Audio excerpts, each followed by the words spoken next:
समझ आ गई बच्चे? अच्छा जी, now let's move to the question number 7। ये हमारा लास्ट क्वेश्चन होता है जिसमें you have to translate the following passage into Urdu. अच्छा अयान अली, बच्चे look at the computer screen. Hadi Abdullah Saad. अच्छा बच्चे, आप लोग कैसे इसकी ट्रांसलेशन करते हो? Can anybody translate the first line for me, then I will have an idea कि how you people translate it. Ji, who will translate it, the first sentence? Ma'am Urdu Pakistan की कौमी जुबान है, लेकिन इंग्लिश मैम ऑफिशियल लैंग्वेज का नहीं पता। दफ्तरी जबान, ऑफिशियल दफ्तरी कहते हैं जो ऑफिसेज में यूज होती है। ठीक है। अच्छा बच्चे, आप लोग ट्रांसलेशन के लिए क्या करते हो? अगर आपको कोई ऐसा वर्ड है जिसकी समझ नहीं आ रही उसको, जैसे अब आपको ऑफिशियल लैंग्वेज की समझ नहीं आ रही, याद रखो ट्रांसलेशन का बेसिक असूल है कि आप एक एक वर्ड को, जो ये ट्रिक है आपके लिए आसानी रहेगी, आप एक एक वर्ड को पहले उर्दू में ट्रांसलेट करो, उसके बाद उसको तरतीब दे दो। ठीक है, जैसे मैं आपको अभी करके बताती हूँ। उर्दू है एक नेशनल कौमी जबान पाकिस्तान की पाकिस्तान, लेकिन इंग्लिश है दफ्तरी जबान पाकिस्तान की। तो अब आप इसको सीधा लफ्जों में कैसे लिखोगे? उर्दू पाकिस्तान की कौमी जबान है, लेकिन इंग्लिश हमारी पाकिस्तान की दफ्तरी जबान है। आज के मौजूदा जमाने में या आज के दौर में अहमियत है इंग्लिश लैंग्वेज की बहुत बढ़ चुकी। आज के दौर में इंग्लिश की अहमियत, इंग्लिश जबान की अहमियत बहुत बढ़ चुकी है।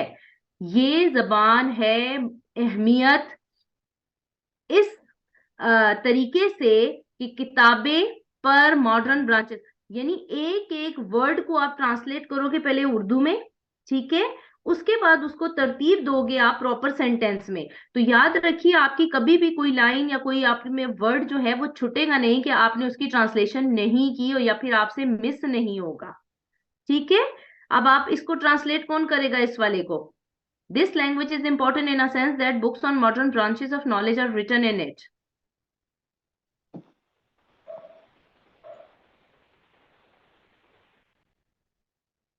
मैं बारी बारी सबसे पूछूंगी, हादी से भी पूछूंगी, अब्दुल्ला से भी पूछूंगी, और बाकी सबसे भी। इसलिए सब करें इनकी ट्रांसलेशन। जिसको मैंने हाईलाइट किया है पहले इसकी करके बताएं। अब्दुल्ला मैं आप करूँ? बताएं। जी जी, करें इसकी ट्रांसलेशन। मैम ये जबान इस तरीके में ज़रूरी है क्योंकि जो जो किताबें जो किताबें एक मिनट। मॉडर्न ब्रांचेस किसको कहते हैं?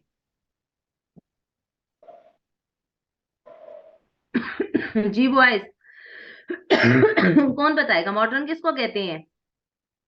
मैम मॉडर्न तो जदीद को कहते हैं। हाँ, ब्रांचेस किसको कहते हैं? शाखों को। नॉलेज, इल्म की शाखों, जदीद शाखों। आगे Abdullah, are written in it, इसमें लिखी गई हैं। उसके उसमें लिखी गई है। ये जबान इसलिए अहमियत की हामिल है क्योंकि जो बहुत, चूंकि किताबें इल्म की जदीद शाखों के ऊपर लिखी गई हैं। ठीक है। ये जबान इसलिए अहमियत के हामिल है क्योंकि किताबें जो इल्म की जदीद शाखों के बारे में हैं इस जबान में लिखी गई हैं। इन अवर कंट्री, हमारे मुल्क में, an English speaker is regarded as scholar. कैसे लिखोगे इसको? साद आप बताइए। जी जी इन ma'am. Our country, in our country an English speaker is regarded as scholar. Ma'am हमारे मुल्क में अंग्रेजी बोलने वाले को स्कॉलर का दर्जा दिया जाता है। स्कॉलर किसको कहते हैं? आलिम का दर्जा दिया जाता है, आलिम का दर्जा। आलिम माना जाता है। ठीक है, यानी बहुत पढ़ा लिखा होगा। हादी, नेक्स्ट वन आप करें। For going abroad English language learning is necessary. अगर हमें कहीं बाहर जाना हो तो इसके लिए हमें इंग्लिश आनी होनी चाहिए, आती होनी चाहिए। ऐसे नहीं लिखते बेटा। ये तो हम बोलते हैं ना इस तरह, देखो स्पोकन में और रिटन में बहुत फर्क होता है। ठीक है। आप हम्म, लिखोगे बाहर जाने के लिए भी इंग्लिश जबान का सीखना जरूरी है। इट इज जी। Necessary to learn English language, right? It is an hmm, international language. जी, Ayaan Ali, ma'am it is internet. बैनुल अक़वामी। ये एक बैनुल अक़वामी जुबान। Very well done. अच्छा, write a dialogue between a brother and a sister on the use of mobile phones. अभी ये भी आपका रिटर्न वर्क है, लेकिन मैं आपको एक चीज बता दूं कि जो डायलॉग राइटिंग है उसमें जो स्टार्टिंग जिसमें हेलो हाय होती है और जो एंडिंग होती है जिसमें आप लोग गुड बाय करते हैं, ठीक है, उन डायलॉग्स को छोड़कर आपने 6 to 8 सेट्स ऑफ डायलॉग्स लिखने होते हैं, और एक सेट में आपके पास 4 डायलॉग्स होते हैं। समझ आ रही है? आपने डायलॉग राइटिंग अगर करनी है तो स्टार्टिंग जिसमें आप कहते हो ना, आप जैसे मिसाल के तौर पर ये बहन और भाई के दरमियान है, तो आप सबसे पहले कहोगे you will create a scenario, ठीक है, आप पहले एक सिनेरियो बैकग्राउंड बताओगे कि क्या हुआ है, ठीक है, वो ऊपर आप लिखोगे, उसके बाद आप फिर डायलॉग स्टार्ट करोगे। ब्रदर का कोई भी आप नाम दे सकते हो, ठीक है, जैसे मिसाल के तौर पर मैं कहती हूँ साद, साद कहेगा अस्सलाम वालेकुम, what are you doing, right. तो आपने ये जो स्टार्टिंग के डायलॉग्स होते हैं जिसमें सलाम दुआ होती है या जिसमें खैर खैरियत पूछते हैं वो डायलॉग्स, और एंड जहां पर आप कहते हो ओके ब्रदर टेक केयर, या सिस्टर कहती है ओके टेक केयर ब्रदर, ये वाले डायलॉग्स को निकाल के आपने 6 to 8 सेट्स ऑफ डायलॉग लिखने हैं, और हर सेट में आपके पास 4 लाइनें मस्ट हो, 4 डायलॉग मस्ट हो। Is that clear? समझ आ रही है बच्चे? Yes ma'am. Now you can write about the importance of mobile phone. You can write about the advantages of mobile phone. You can write about the negative impacts of mobile phone. ठीक है, ये सारी चीजें आपने इस dialogue में mobile phone के ऊपर लिख सकते हैं, क्योंकि दे हैव नॉट स्पेसिफाइड, आपने उन्होंने जस्ट लिखा है यूज ऑफ मोबाइल फोन। अब आपकी तक है कि आप पॉजिटिव पॉइंट्स लिखते हो, नेगेटिव भी लिखते हो, इसके एडवांटेजेस बताते हो, नहीं बताते हो। ठीक है, समझ आ गई कि नहीं आई? अच्छा जी।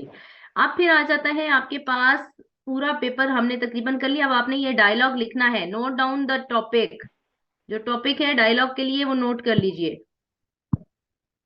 मैम राइट अ डायलॉग भी लिखना डायलॉग। है, पैराग्राफ जी। भी? है क्या? पैराग्राफ भी और डायलॉग भी? हाँ, क्यों? Okay ma'am. ज्यादा से ज्यादा आधा घंटा लगेगा, नहीं तो 1 घंटा लगेगा, 1 घंटा नहीं दे सकते? 2-3 दिन है ना आपके पास। चलें, शाबाश। Write a dialogue between a brother and a sister on the use of mobile phones. और हादी, साद और अब्दुल्ला, बेटा आप तीनों से तो मैंने जो है ना सबसे पहले लेना है डायलॉग को लिखा हुआ, और जो पैराग्राफ्स है दो। मैम अभी वो मैं कजन से कह रहा हूँ, परसों दे दूँ, परसों तरसों। बात सुनो आप बेटा, जितना आगे इसको प्रोलॉन्ग करते जाओगे ना तो आपके लिए बढ़ता जाएगा काम। एक चीज आप आज लिख लो, पेपर ले लो, पीस ऑफ पेपर ले लो, पेन ले लो, लिख लो। इतना मुश्किल काम तो नहीं है। You can take help from the Google, do remember बच्चे, आप गूगल से हेल्प ले सकते हो, लेकिन just for the sake of information. आपने कॉपी नहीं करना, आपने इंफॉर्मेशन इकट्ठी करनी है, and write down that information in your own words. ठीक है, नॉलेज कहीं से भी लो, वो मसला नहीं होता, लेकिन ये है कि लिखना आपने अपनी वर्डिंग में है, लिखना आपने अपने स्टाइल में है। ठीक है, समझ आ रही है बच्चे? तो ये आपने काम करना है। अच्छा, अब मैं जो हूं ना दूसरा आपको पेपर दिखाती हूँ, मॉडल पेपर जो हम डिस्कस करेंगे, ठीक है। अब्दुल्ला, यू सीम बिजी बेटा, आप लग रहा है कि किसी के साथ बैठे हुए हैं या कुछ है कि आप जो मैम ये है वैसे थोड़ा, ही कजन बैठा है साइड। हाँ वही ना, फोकस नहीं कर पा रहे, क्योंकि मुझे फील हो रहा है कि आपका फोकस जो है ना वो डाइवर्ट है। अच्छा बच्चे, 1 मिनट वेट करें जरा, मैं दूसरा तब तक जो है शेयर करती हूँ, अच्छा, पेपर, मॉडल पेपर।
जी बच्चे,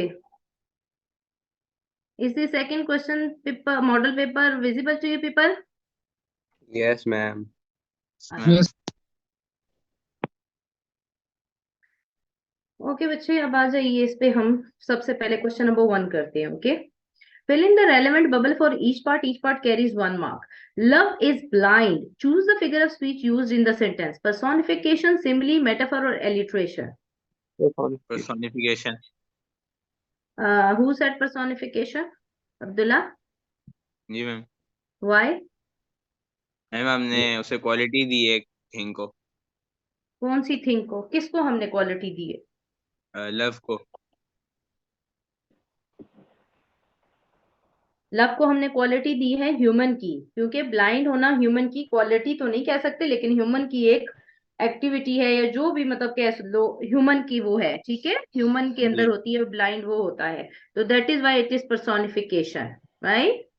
अयान यस अली, मैम। समझ आ रही है आपको? हादी और साथ को समझ आ रही है? अच्छा जी। Dash it was raining, I still walk to school, fill in the blank with correct transitional device.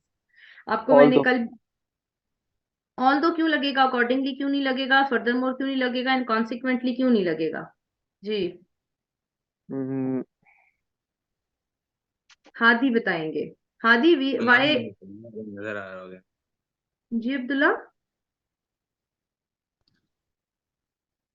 Abdullah कुछ कह रहे हैं आप बेटा? नहीं मैम, ये वो ऐसी कजन था मैम। अच्छा जी, बताइए। हादी बताएंगे। हाँ मैम, मैम इसकी वो सेंस बन रही है। ऑल दो लगना सही लग रहा है। लग तो ठीक रहा है, लेकिन आल्दो का मीनिंग क्या होता है? Why do we use it and why we have chosen it for this sentence? Dash it was raining, I still walk to school. Now two contradictory ideas are mentioned there. देखो, एक वो कह रहा है although it was raining I still hmm. walk to school, यानी वो ये कह रहा है कि रेन तो हो रही है लेकिन फिर भी मैं पैदल स्कूल गया।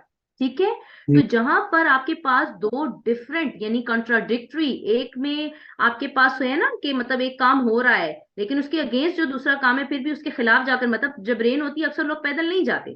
ठीक है, लेकिन जी। यहाँ पर ये कह रहे हैं मैं वॉक करने गया।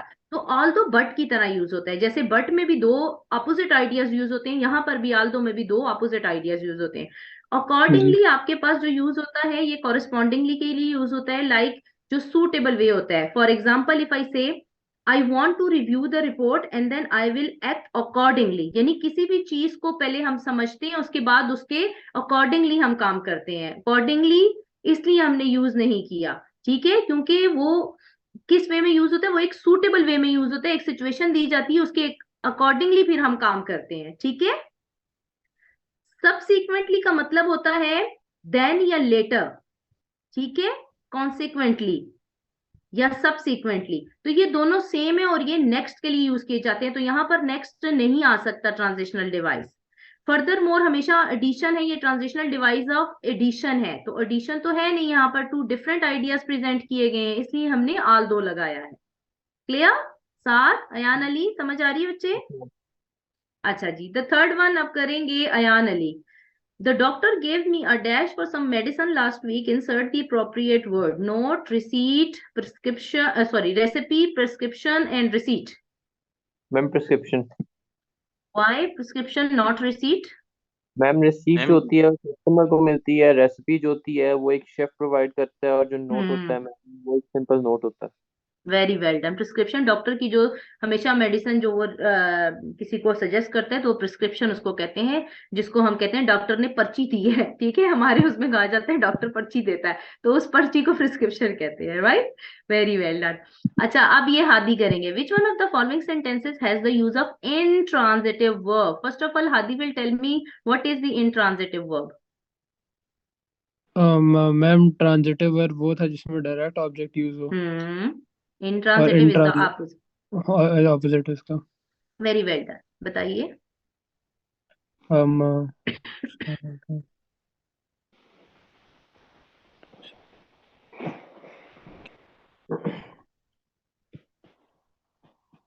Ma'am Usman sold his bike to his friend. हम्म, ये ये वाला मैम। इंट्रांजिटिव है। जी मैम। अच्छा, Usman sold what? His old bike.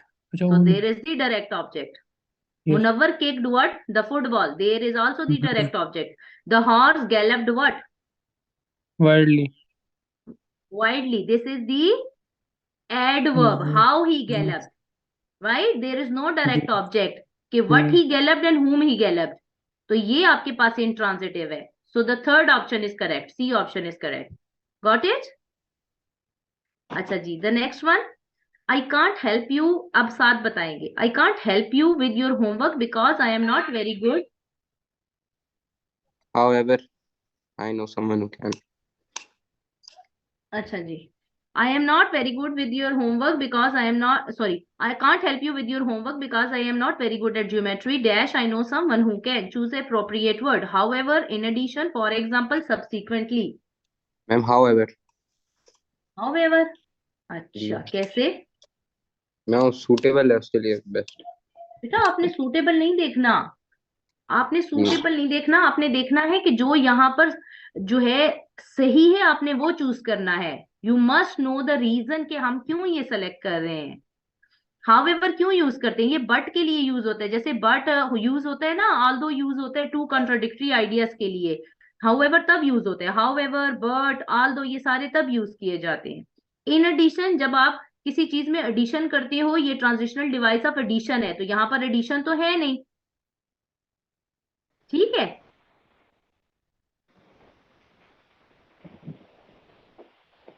अच्छा जी. एक मिनट बच्चे, जरा प्लीज एक मिनट. हाँ जी. अच्छा जी. जी. I can't help you with your homework because I am not very good at geometry. Dash, I know someone who can choose appropriate word. However, in addition, for example, subsequently. जी आपको कैसे पता for example नहीं लगेगा, subsequently नहीं लगेगा? आपने however क्यों choose किया? मैम जो इन एडिशन होता है मैम, उसके अंदर पहले से आइडियाज प्रेजेंट होते हैं और हम एक और आइडिया ऐड कर रहे हैं. फॉर हाँ. एग्जांपल ये होता है कि काफी सारी एग्जांपल्स होती हैं और हम यानी कि अगर हमें एक आइडिया देते हैं तो फिर हम उसकी एक एग्जांपल से भी प्रोवाइड करते हैं. हाँ, मतलब एडिशन करते हैं ना किसी चीज की. ठीक है, और आइडिया की. subsequently का मतलब ये भी हो सकता है फर्दर मोर या आफ्टरवर्ड्स. हाँ, वेरी गुड. और फॉर एग्जाम्पल, जब हम मैम एग्जाम्पल देते हैं. और सब्सिक्वेंटली मैम नेक्स्ट फर्दर के लिए मोर. यूज किया जाता है. यस. जैसे हम कहते हैं देन, नेक्स्ट. ठीक है. तो हाउएवर साथ ने क्यों चूज किया? मेरा तो क्वेश्चन वहीं का वहीं है. साथ बेटा, मैंने आपसे पूछा आपने हाउएवर क्यों चूज किया? मैं वो but के लिए इस तरह यूज होता है ना कि दो sentences को join कर रहे हैं आपस में. I know someone who can इसलिए. नहीं बेटा, आप सेंटेंस को समझो, उसकी थीम समझो. वो कहता है कि मैं आपका होमवर्क में हेल्प नहीं कर सकता क्योंकि मेरी ज्योमेट्री अच्छी नहीं है. ठीक है. लेकिन I know someone who can. अब वो कॉन्ट्रोडिक्टरी आइडिया दे रहा है कि मेरी तो अच्छी नहीं है, लेकिन मैं ऐसे बंदे को जानता हूं जो आपको ये काम करवा सकता है. इसलिए हमने हाउएवर यूज किया है. समझ आ गई? क्योंकि कॉन्ट्राडिक्टरी बात हो रही है ना वहां. आपको रीजन पता होनी चाहिए बच्चे. ठीक है. हादी, अयान, समझ आ रही है कि नहीं आ रही है? अब्दुल्ला. नेक्स्ट वन है sonnet is an example of poetry, drama, fiction और नॉवल. पोइट्री. सोनेट. हाँ, ma'am poetry. Sonnet. Poetry. Sonnet हो. अच्छा, वेरी गुड. पोएट्री ही है, लेकिन मुझे ये बताइए सोनेट होता क्या है?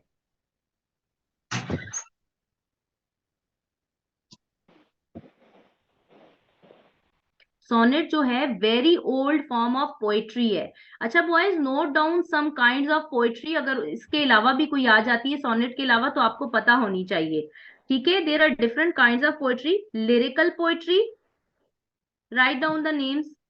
Lyrical poetry, sonnet, epic poetry, haiku, HAIKU, haiku, free verse,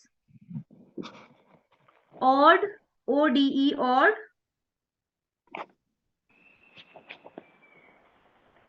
Abdullah बच्चे, आप भी नोट डाउन करें. Note down the names of different kinds of poetry. ठीक है. क्योंकि आपको कोई भी काइंड दे के पूछ सकते हैं कि वो किस चीज की काइंड है. पोएट्री की है, ड्रामा की है, नॉवल की है, फिक्शन की है, तो आपको आनी चाहिए. अब मैं रिपीट कर रही हूँ. Lyrical poetry, sonnet, epic poetry, haiku, HAIKU, free verse, और acrostic, ACROSTIC,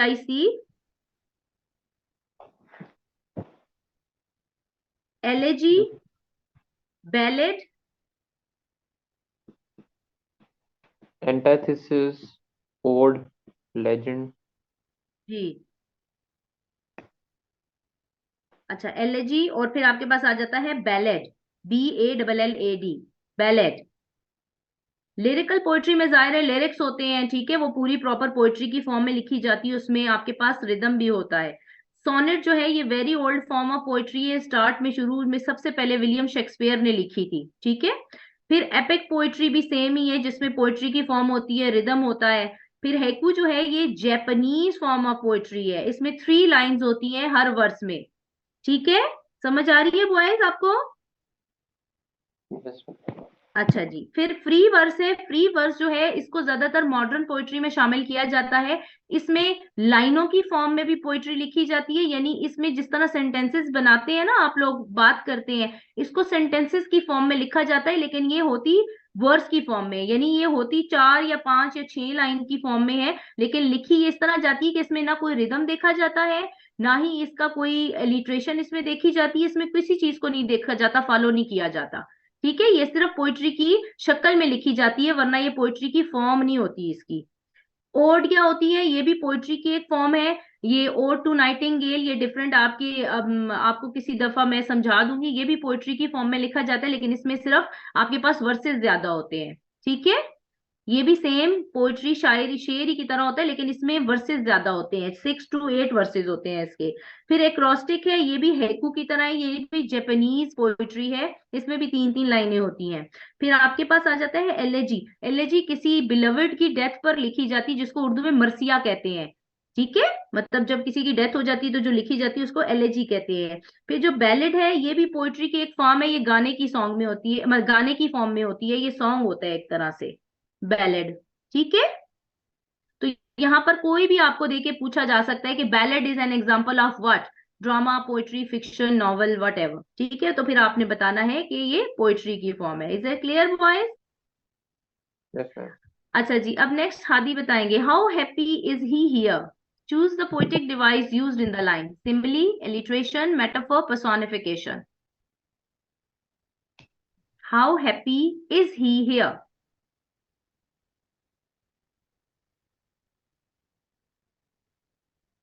Hadi ji ma'am, मैं एक मिनट। जी देखिए बेटा।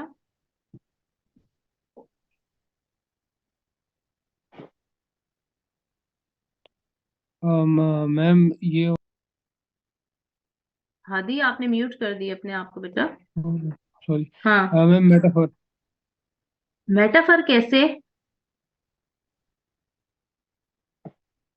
Ma'am alliteration. एलिट्रेशन होगा, मैम एलिट्रेशन, एलिट्रेशन है, रेपिटेशन ऑफ वर्ड्स। एलिट्रेशन। हाँ देखिए बेटा, मेटाफर क्या होता है, अच्छा आपने सॉरी। किसी किसी चीज को डायरेक्ट नाम दे देते हैं, ठीक है। यहाँ पर तो नाम नहीं दिया हुआ, उन्होंने कहा है how happy is he here. यहाँ पर किस चीज की रेपिटेशन हो रही है? कॉन्सोनेंट एच की। एच हाउ, की ma'am. H, happy H, he H, here H, ठीक है। तो ये एलिट्रेशन है, पर्सोनिफिकेशन भी नहीं है, सिमिली में एज और लाइक नहीं है, और मेटाफर डायरेक्ट कंपैरिजन होता है, तो यहाँ तो कंपैरिजन है ही नहीं किसी चीज का, ठीक है। नेक्स्ट आ जाता है, I felt an intolerable sorrow realising that my friend could be so mean, the underline word has the same meaning as. Intolerable किसको कहते हैं? मैम टॉलरेंस का, अनबेरेबल, मैम अनबेरेबल। हाँ, very well unbearable, done, very जो well done, बर्दाश्त नहीं कर सकता बंदा। Very well done. अब आप जरूर ये पढ़ लीजिएगा कि वो पूछते क्या है, क्योंकि बाजू का हम ऊपर पढ़ लेते हैं, नीचे हम स्टेटमेंट नहीं पढ़ते, बाजू का तो उन्होंने लिखा होता है the underline word has the opposite meaning as, ठीक है। तो आप पहले देख लीजिएगा वो सेम मीनिंग पूछ रहे हैं, सिनोनिम पूछ रहे हैं, एंटोनिम पूछ रहे हैं, या अपोजिट मीनिंग पूछ रहे हैं, तो आपने सेंटेंस को अच्छे से पढ़ना है, ठीक है। I felt an intolerable, unbearable, क्योंकि अननेचुरल वो है जो नेचुरल का ऑपोजिट होता है, अनवांटेड जिसको हम नहीं चाह रहे होते, एंड अनवेलकम जिसको हम लोग नहीं वेलकम कर रहे होते। तो ये इनटॉलरेबल का जो ऑपोजिट सेम मीनिंग है वो है अनबेयरेबल, जिसको हम बर्दाश्त नहीं कर पाते, ठीक है। अच्छा जी, अब अयान अली बताएंगे next one. He is interested, sorry, it has been an extremely brutal summer with very hot temperatures. What does the word brutal mean? Harsh, windy, pleasant, gentle? Ma'am अगर हम वैसे ब्रूटल का मीनिंग देखें तो हार्श हो जाता है, वरना वरना कॉन्टेक्चुअल में फिर प्रेजेंट भी आ सकता तो विंडी भी आ सकता है। नहीं, देखिए तो, it has been ma'am an summer ma'am extremely, harsh नहीं हो सकती ना मैम, विंडी वेरी हो वेल सकती है। डन। नहीं, समर में कहाँ विंडी होता है? समर कभी विंडी हुआ है? मैम वो गर्म हवाएं नहीं चल रही होती। नहीं, देखिए हॉट टेम्परेचर है, टेम्परेचर हॉट है तो जाहिर है आपके पास जो ब्रूटल समर है तो आपके पास तो गर्मी ज्यादा है ना, शदीद है। आप सेंटेंस को समझो, वो कह रहे हैं कि it has been an extremely brutal summer, बहुत शदीद किस्म का समर था। क्यों? क्योंकि with very hot temperature, temperature बहुत हाई था, इस वजह से वो ब्रूटल था। टेम्परेचर हाई था तो विंडी कैसे हो गया बच्चे? विंडी तो हमेशा विंटर सीजन में होता है, समर में तो हाँ, विंडी नहीं होता। ये हार्श मीनिंग है इसका, कॉन्टेक्चुअल मीनिंग भी हार्श है यहाँ पर, ठीक है। वरना ब्रूटल का असल मीनिंग तो बर्बेरिक होता है ना, बर्बेरिक मतलब वो जो इंसानी नहीं होता, इंसान से दूर होता है, जो इंसानियत से। अच्छा जी, अब अब्दुल्ला जवाब देंगे। He is interested dash learning English, fill in the blank with suitable preposition। Ma'am he is interested in learning English. Why not on, to and for? Ma'am English को ऑन तो नहीं कहता, ऑन लर्निंग क्या मतलब, to learning he is to learning, to learning उसकी sense नहीं बनती। Four मतलब ही इंटरेस्टेड, वो उसकी भी नहीं बनती सेंस, इनकी भी बनती है खाली। हाँ जी, मैं बताती हूँ बेटा, आपने ठीक कहा है, लेकिन मैं बताती हूँ कि सेंस हमने नहीं देखना होता, हमने रीजन वो फाइंड आउट करनी होती है। ऑन जो है मोस्टली आपके पास यूज होता है इसकी किसी चीज की पोजीशन शो करने के लिए, ठीक है। जैसे आप कहते हो the book is on the table, उसकी पोजीशन शो कर रहा है ना, वो कहाँ है। फिर टू जो है ये हमेशा आपके पास प्रपोजिशन ऑफ डायरेक्शन है, ठीक है। Hadi, are you getting me or no? साथ साथ आपको समझ आ रही है बच्चे? तो ये जो टू है ये हमेशा प्रपोजिशन ऑफ डायरेक्शन होता है, towards, along the side, beside, at the edge, towards, ठीक है। ये सारे आपके पास प्रपोजिशन ऑफ डायरेक्शन है। इसी तरह टू भी। फॉर जो है उसके लिए हमेशा आपके पास एक ऑब्जेक्ट होता है जिसके बारे में बात की जाती है, ये हमेशा यूज किया जाता है टू आइडेंटिफाई और फाइंड द ऑब्जेक्ट। जैसे मैं कहती हूँ I played the guitar for her, समझ आई? तो फॉर हमेशा फाइंड करता है ऑब्जेक्ट को, इसके बाद ऑब्जेक्ट मस्ट होता है, इसलिए फॉर भी नहीं लगेगा, टू भी नहीं लगेगा, ऑन भी नहीं लगेगा। यहाँ पर इंटरेस्टेड है सीखने में इंग्लिश तो इसलिए इन लगेगा। Is it clear? Nayan Ali, Saad, बस मैम। हादी, समझ आ रही है? अच्छा जी, select the plural form of the word alumnus. जी बताइए, इसकी प्लूरल फॉर्म क्या होगी? एलमनाई। हाँ बिल्कुल ठीक है। अच्छा, ये मैं आपको बता दूं, ये जो आपके पास एलमस है ये वर्ड ही गलत है, ठीक है। इसमें इसका कोई मीनिंग ही नहीं है, इस तरह का कोई वर्ड मैम ही ये से नहीं है, तो होता ये है। है। बताती हूँ, मैं बताती हूँ। ये जो एलमनस है ये आपके पास आता है जब कोई भी ग्रेजुएट कर लेता है, यानी स्कूल से, कॉलेज से, यूनिवर्सिटी से, तो उसको कहते हैं। जैसे मैं कहूँ कि Ayaan Ali is the alumnus of Bahria college या बहरिया यूनिवर्सिटी या जो भी, जहां से वो करेगा, ठीक है। और जब मैं कहूंगी आप तीनों के बारे में, मैं बताऊंगी हादी का, अब्दुल्ला का, साद का, या जिसका भी, तो मैं कहूंगी कि these are the alumni of Bahria College और यूनिवर्सिटी। समझ आ गई? ये मेल के लिए यूज होता है। जो इल्यूमिना होता है, इल्यूमिना जो होता है ये आपके पास फीमेल के लिए यूज होता है, ठीक है। समझ आ गई बच्चे? ये फीमेल के लिए यूज होता है, इल्यूमिनाई फीमेल का प्लूरल के लिए यूज होता है। इल्यूमिना सिंगल फीमेल के लिए यूज होता है, इल्यूमिनाई फीमेल प्लूरल के लिए यूज होता है। और ये जो इल्यूमस इन्होंने लिखा है ये गलत लिखा हुआ है, ठीक है। इसके स्पेलिंग का कोई वर्ड नहीं है इसमें, गलती है एन की, और ये सेम वर्ड ही रिपीट हुआ है, तो इसलिए ये तो ऑप्शन हो नहीं सकता। इल्यूमिनाई इज द करेक्ट आंसर। समझ आ गई? अब्दुल्ला समझ आ गई बेटा ये क्या है? Yes ma'am. Next one is these students are best friends and they plan to go to college together. Identify the sentence type as simple, compound, complex और compound complex. Ma'am compound. Compound. कंपाउंड। कैसे? Ma'am ma'am ये इससे इकट्ठे हैं ma'am, लोग हैं ना मैम, ज्यादा है ना, सिंगल नहीं है वो ना। Ma'am fan boys. Very well done, fan boys. Abdullah आपने वो क्लासेस अटेंड नहीं की थी, मैंने समझाया था कि जो एक्सक्यूज मी, जो कोऑर्डिनेटिंग कंजंक्शन होते हैं जैसे फैन बॉयज है, आप ये लिख लो। अब्दुल्ला आप लिखो FAN, FAN BO। Hadi, are you sleeping? Hadi sleeping, है ना हादी? हादी सो रहा है, पता नहीं, शायद उसको लग रहा है मैं इसको लल्लाबे सुना रही हूँ। Hadi, I am not singing a lullaby, okay? जाग जाइए, लोरियां नहीं सुना रही, मैं पढ़ा रही हूँ। सीधे होके बैठे। चले, शाबाश। हाँ जी, हादी बताएंगे हमने क्यों जी इसको कहा कि ये कंपाउंड है। 12 वाले एमसीक्यू को हमने क्यों बी ऑप्शन का कहा कि ठीक है, कंपाउंड क्यों ठीक है? हादी बताएंगे। मैम अब्दुल्ला। इसमें एंड यूज हो रहा है ना, तो एंड मैम वो है, क्या नाम था उसका, कंजंक्शन है मैम, वो फैन बॉयज वाली। वेरी वेल डन, शाबाश। अब्दुल्ला लिखिए FANBOYS, फैन बॉयज। मैम लिख लिए। अब F जो है स्टैंड करता है फॉर के लिए, A स्टैंड करता है एंड के लिए, N स्टैंड करता है नाइदर के लिए, B स्टैंड करता है बट के लिए, O स्टैंड करता है और के लिए, Y स्टैंड करता है येट के लिए, S स्टैंड करता है सो के लिए।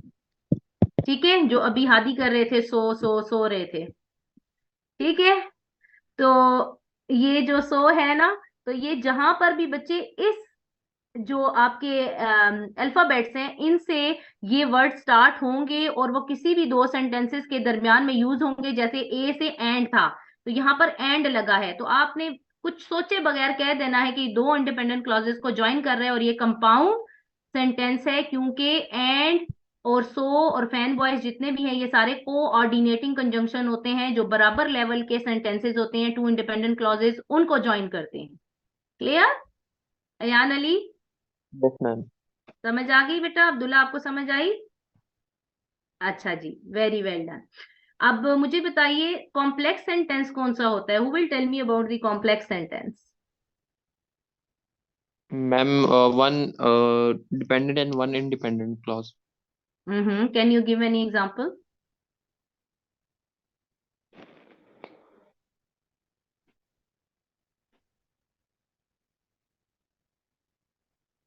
I was absent yesterday because I was not feeling well, right? समझ आ गई boys? I was not feeling well. अब यहां पर मैं कहती हूँ आई वॉज एबसेंट, ये इंडिपेंडेंट क्लॉज है, इसको फर्दर जस्टिफिकेशन की, क्लैरिफिकेशन की जरूरत नहीं है। ठीक है, आई वॉज एबसेंट यस्टरडे ये पूरा है एक सेंटेंस, लेकिन मैं कहती हूँ because I was not feeling well. अब because I was not feeling well, then what happened? Because जो है आपके पास ये सबऑर्डिनेटिंग कंजंक्शन है, ठीक है, ये हमेशा डिपेंडेंट क्लॉज के साथ लगते हैं सबऑर्डिनेटिंग कंजंक्शन।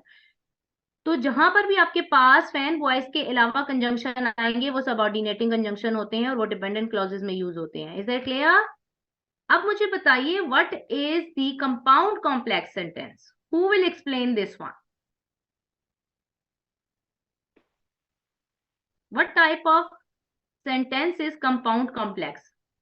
साद, अयान, हादी। मैम जिस जो कंपाउंड भी हो और इसमें डिपेंडेंट और इंडिपेंडेंट क्लॉज भी हो, जैसे फैन वॉइस भी यूज हो रहा और कॉम्प्लेक्स की कैरेक्टरिस्टिक्स भी हैं उसमें। वेरी वेल डन, यानी आपके पास टू मैम इंडिपेंडेंट क्लॉजेस। एक डिपेंडेंट और एक इंडिपेंडेंट क्लॉज हो और उनको ज्वाइन करने वाली कंजंक्शन फैन वॉइस वाली हो। हाँ, वो तो कंपाउंड हो गया ना।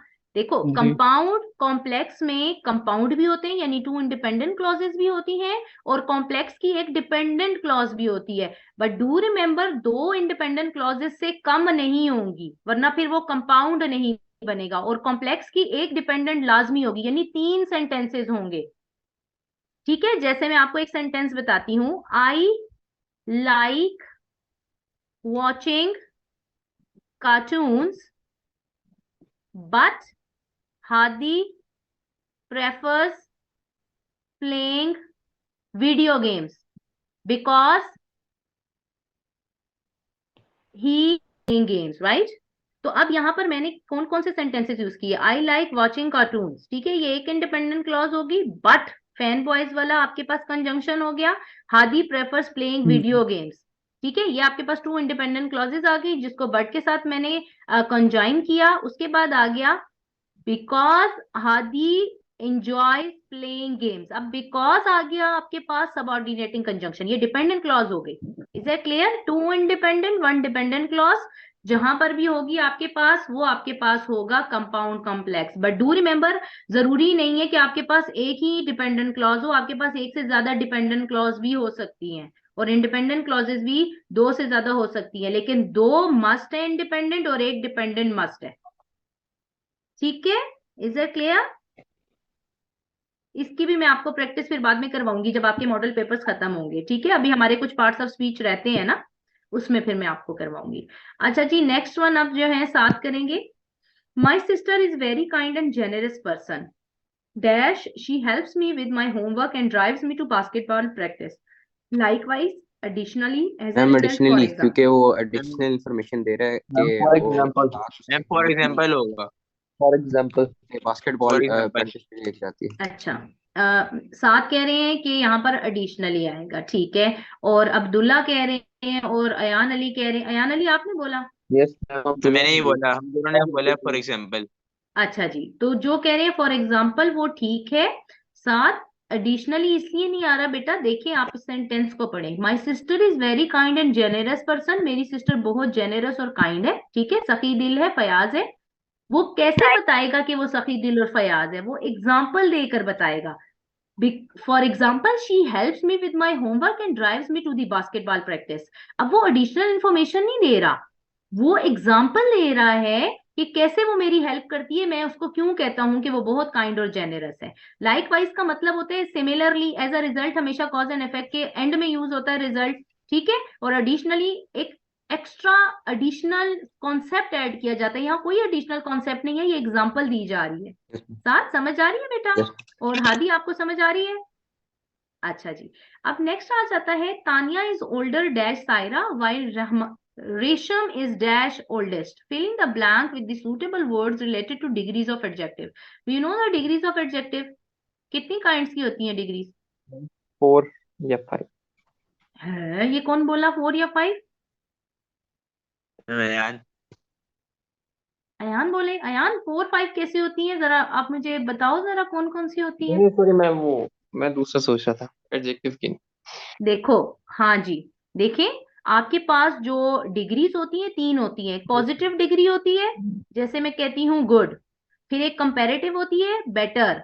फिर एक सुपरलेटिव होती है जिसको बेस्ट में यूज होती है, ठीक है। तो आपके पास सिर्फ 3 डिग्रीज होती हैं, पॉजिटिव, कंपैरेटिव एंड सुपरलेटिव, ठीक है, 3 डिग्रीज होती हैं। तो आप मुझे बताइए यहाँ पर क्या लगेगा। Tania is older dash Saira while Resham is dash oldest. जहां पर ओल्डेस्ट सुपरलेटिव फॉर्म लगती है वहां पर हमेशा दी लगता है। Ma'am option A. Option A. अच्छा, देन ये यस वाला क्यों नहीं लगेगा? टी एच ई एन क्यों नहीं लगेगा? टी एच मैम ए वो एन ज्यादा क्यों मैम, लगेगा? ज्यादा ये इस्तेमाल होता है। आफ्टरवर्ड, मैम देन आफ्टरवर्ड्स के लिए यूज होता है, हाँ ई एन वाला। हाँ, वेरी गुड। और टी एच ए एन वाला कब यूज होता है? मैम वो देन अभी तो आप यूज मैम कर रहे हो, कंपेयर क्यों करते यूज हुए, कर मैम रहे हो? कंपेयर करते हुए। Very well comparison done, comparison. Very well done. याद रखिए, टी एच ई एन जब भी आप यूज करोगे ये हमेशा कंपैरिजन के लिए यूज किया जाता है। टी एच ई एन हमेशा फर्दर के लिए या नेक्स्ट के लिए, देन उसके बाद क्या हुआ उसके लिए यूज किया जाता है, ठीक है। और यहाँ पर टी एच ए एन एक और भी है, लेकिन उसके साथ एन लगा हुआ है। एन हमने क्यों नहीं लगाया? क्योंकि ओल्डेस्ट है, तो ये सुपरलेटिव फॉर्म है। जहां पर सुपरलेटिव फॉर्म एडजेक्टिव की यूज होती है उसके साथ दी लगता है, दी या दा, ठीक है। अगर वॉवल है तो दी, अगर कॉन्सोनेंट है तो दा बोला जाता है, ठीक है। तो इसलिए यहां पर हमारे पास A option is correct. Next one is, would you mind dash the gate please fill in the blanks with suitable form of verb. आप बताएंगे हादी। हादी कहाँ चले गए? हाँ जी, हादी। ये यहाँ पर क्या आएगा बेटा? Would you mind dash the gate closed, close, to close, closing. Closing. Would you mind closing the gate? Very well done, शाबाश। अच्छा boys, now let's move to section B. Section B में I am giving you time, you have to read this text thoroughly, ठीक है। Then I ask you question. Ma'am ये भी हमारी book का ही है।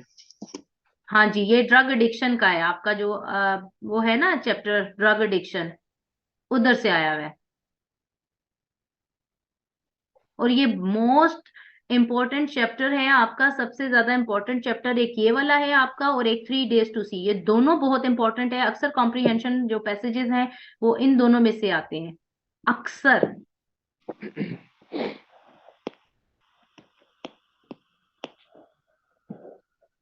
अब्दुल्ला, रीड द पैसेज बच्चे।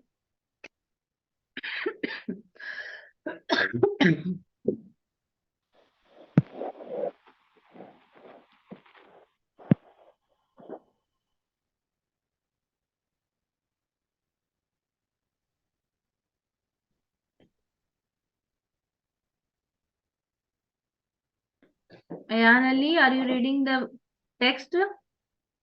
Yes ma'am.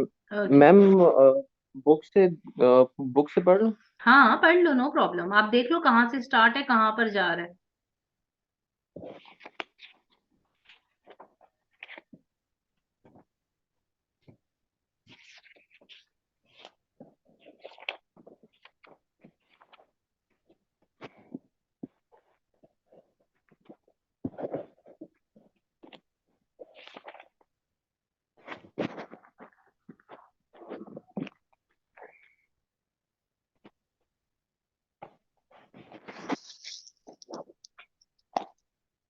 जी बच्चे डन। Yes ma'am. आप में से किसी ने मुझे ये नहीं कहा मैम आप हमें क्वेश्चन तो दिखाएं। Do you remember I told you मैं आपने कि कहा था हाउ पहले यू। पैराग्राफ पढ़ते हैं फिर क्वेश्चन पढ़ते हैं। नहीं हमने कहा था अब्दुल्ला। क्वेश्चन पढ़ते हैं। हाँ जी, किसी ने मुझे नहीं बोला। मैं कह रही थी अभी बोलेंगे अभी बोलेंगे, लेकिन कोई बच्चा भी जो है ना, मुझे लगता है अटेंटिव नहीं है, सोए हुए सबके साथ, है ना। पहले नहीं क्वेश्चन मैम ऐसा पढ़ते नहीं हैं। है। आप में से किसी ने मुझे नहीं बोला। पहले क्वेश्चन पढ़िए फिर पैसेज पढ़िए। दिस इज द रूल बच्चे। इसीलिए आपको फिर समझ नहीं आएगी जब आप क्वेश्चन पर पढ़ोगे और फिर उसमें से ढूंढोगे कि कहाँ है आंसर। पहले क्वेश्चन पढ़ो, फिर पैसेज पढ़ो, फिर क्वेश्चन पढ़ के उसके आंसर करो।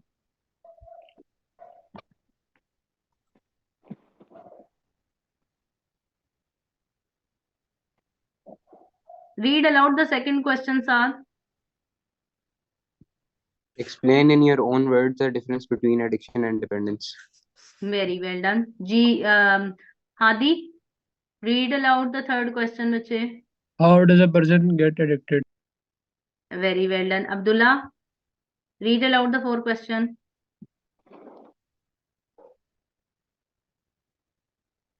Abdullah, read aloud the fourth question, बच्चे. How does the drug addiction affect a community? Ayan Ali, fifth question. What are some effective treatments for drug addicts? Saad again, बच्चे, sixth question. Evaluate righteous stance that addicts, their families and friends consider it a taboo to share their problem with others. Explain how drug addiction is a taboo. Give your point of view. Now in this question, you people will write down your own point of view, okay? जी, साद ने साद नहीं, क्या नाम है आपका? Hadi, Hadi, next one पढ़िए बच्चे। Right meaning of underlined words. ठीक है, अब पढ़िए, वर्ड्स भी पढ़िए और सारे टेक्स्ट को Prey, पढ़िए दोबारा से। embarrassed और outcast. Very well done. अब टेक्स्ट पढ़िए और फिर मैं दोबारा क्वेश्चन आंसर करवाती हूँ आपसे। ठीक। And do notice where is the answer of the given questions, okay. Underline कर लीजिए, ऊपर 1 लिख लीजिए टॉप पर, और अगर 2 का आंसर है तो 2 लिख लीजिए। स्क्रीन में मैम? नहीं, अपने पास मतलब लिख लीजिए ना कि 3 लाइन, 3rd लाइन है, 4th लाइन है आंसर की। ठीक। अभी तो जाहिर है कंप्यूटर पे तो आप नहीं कर सकोगे, कंप्यूटर पे किया तो सारा कुछ गायब हो जाएगा, आपकी लाइन ही रह जाएगी स्क्रीन पर सिर्फ। ठीक है।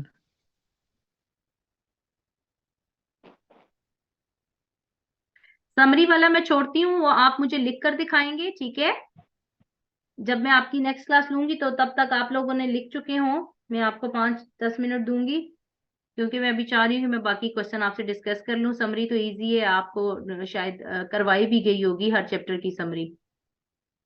जी बच्चे, are you people ma'am question done with the के बाद रीडिंग? मैम एक दफा ये ले बच्चे, ये ले question.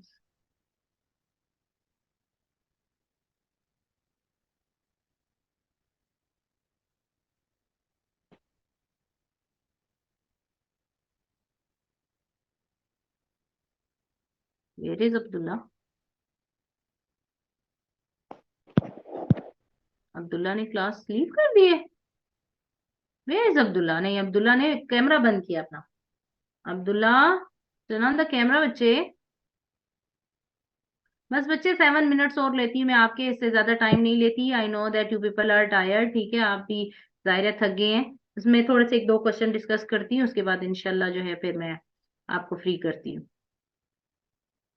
Abdullah, turn on the camera.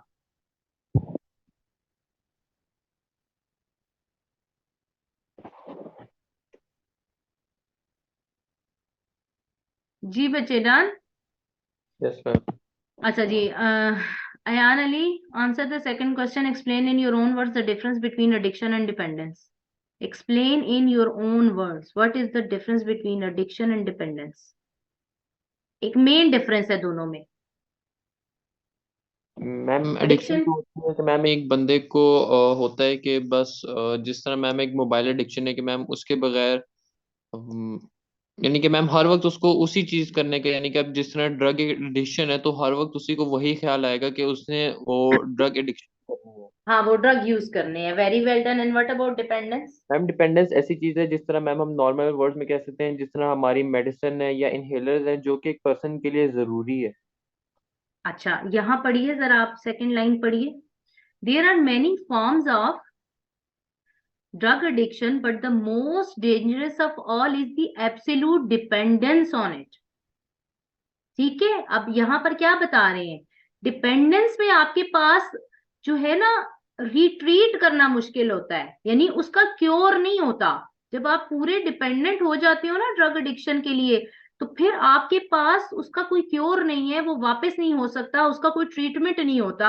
वो बहुत फिर सेवियर केसेस में ही डिपेंडेंस होती है, वरना ड्रग एडिक्शन ऐसा है कि वो रिहेबिलिटेशन सेंटर्स में अगर जाएं तो वो उनका क्योर हो सकता है, ठीक है। लेकिन जब डिपेंडेंस टोटल हो जाती है तो उसकी क्योर करना मुश्किल होता है। This is the basic difference.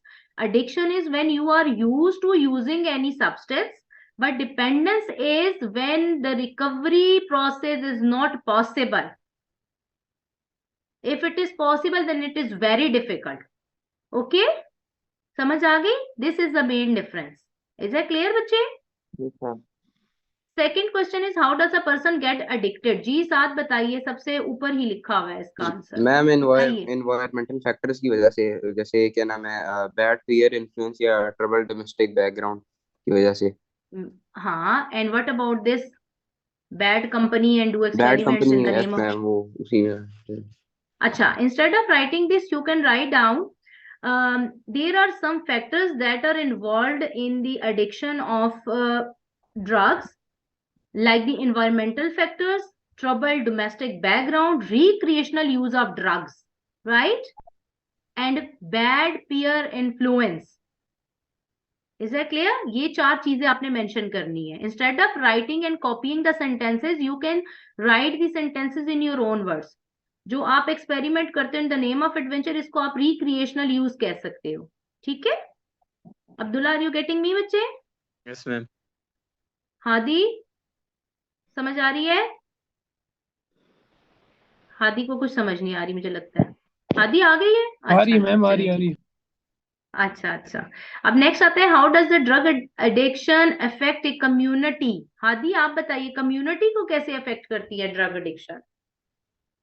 Ma'am community को कैसे अफेक्ट करती है?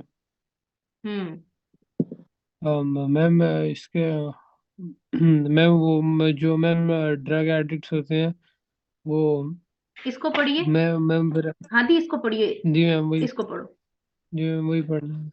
In many countries including Pakistan, addicts their families and friends consider it a taboo to share their problems with others. They feel embarrassed to talk about it, to fear of being, being declared an outcast. This not only makes बस their यहाँ cure तक। difficult, but अब इसका answer जो है अपनी wording में लिखो। कम्युनिटी के लिए कैसे डिफिकल्ट होती है वो?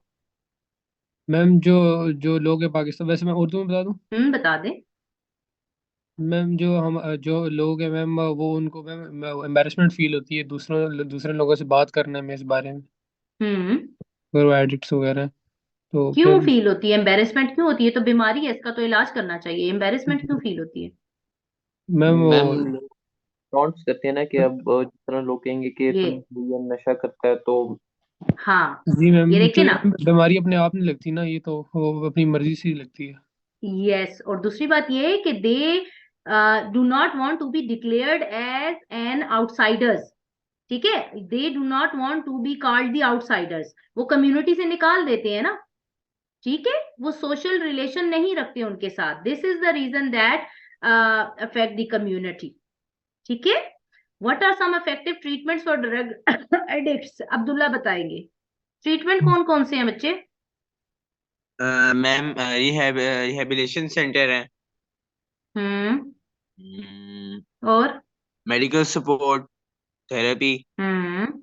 Very well done. काउंसलिंग, ठीक है, the first one is timely treatment and counselling, rehabilitation centres and the complete medical support and guidance, right, with the help of which the drug addicts can be treated. Evaluate writer's stance that addicts, their families and friends consider it a taboo to share their problem with others. Explain how drug addiction is a taboo. Give your point of view. जी साद, आप बताइए बच्चे। Ma'am ये वही वाला answer आ जाएगा कि drug addiction जो है कि क्या नाम है उस पे एक बुरा माना जाता है, तो उनको भी बताते हुए शर्म आती है कि हम ऐसे काम करते हैं, तो उनको आउटकास्ट ना कंसिडर किया जाए, इसलिए वो नहीं बताते। वो क्यों कहते हैं कि how drug addiction is a taboo? देखिए यहाँ पर बच्चे आप एक चीज याद रखिएगा, अब यहाँ पर आपसे 3 क्वेश्चन पूछे गए हैं। पहला है एवेलुएट राइटर्स स्टांस, राइटर ने जो कहा है कि addicts, their families and friends consider it a taboo to share their problem with others, ये आपने एवेलुएट करना है कि उसने क्यों ये बात की। दूसरा question is explain how drug addiction is a taboo, आपके ख्याल में क्यों एडिक्शन को टेबू कहा जाता है। फिर तीसरा है गिव योर, फिर इसी के बारे में आपने अपना पॉइंट ऑफ व्यू देना है, ठीक है, ये तीनों चीजें आपने आंसर करनी है। इज दैट क्लियर बच्चे? Yes ma'am. तीनों चीजों को आपने आंसर करना है। अच्छा जी, ये फिर मैं आपने बताया तो ठीक है, यही चीजें इसमें ऐड करनी है, सिर्फ आपने एक चीज की एडिशन करनी है। वो क्या एडिशन करनी है? आपने बताना है कि how a drug addiction is a taboo, हम टेबू क्यों कहते हैं इसको, ठीक है। अच्छा जी, फिर सेकंड वन आपके पास, नेक्स्ट वन आता है right meaning of the underline words. Underline word कौन से हैं? प्रे, प्रे का मीनिंग क्या है? मैम शिकार। शिकार तो है, लेकिन आप शिकार मैम तो जो है बच्चे, फील में लेकिन फंस जाते हैं मैम, है जो ऐसे ही जो फंस जाए किसी चीज में, टारगेट हाँ जी, तो टारगेट इसको हो जाए कैसे, किसी चीज से। हाँ, प्रे टारगेट कह सकते हैं आप इसको, लेकिन आप इंग्लिश में आंसर करें ना, क्योंकि आप अभी प्रैक्टिस कर रहे हैं तो आपको आना चाहिए ना। I'm अच्छा जी, being next targeted to embarrassed, something, being targeted to something. Of something. अच्छा जी, एम्बेरेस्ड, शर्मिंदगी। क्या कहेंगे To एम्बेरेस्ड feel को? shamed. To To be, feel shamed. हाँ, To feel to shamed. Feel, to Shame. Feel shame और to be ashamed, ठीक है, of yes ma'am. Something. Outcast, outsider, to be outsider. Considered now outsider. Outsider, outsider. हाँ, outsider, out of the community, ठीक है।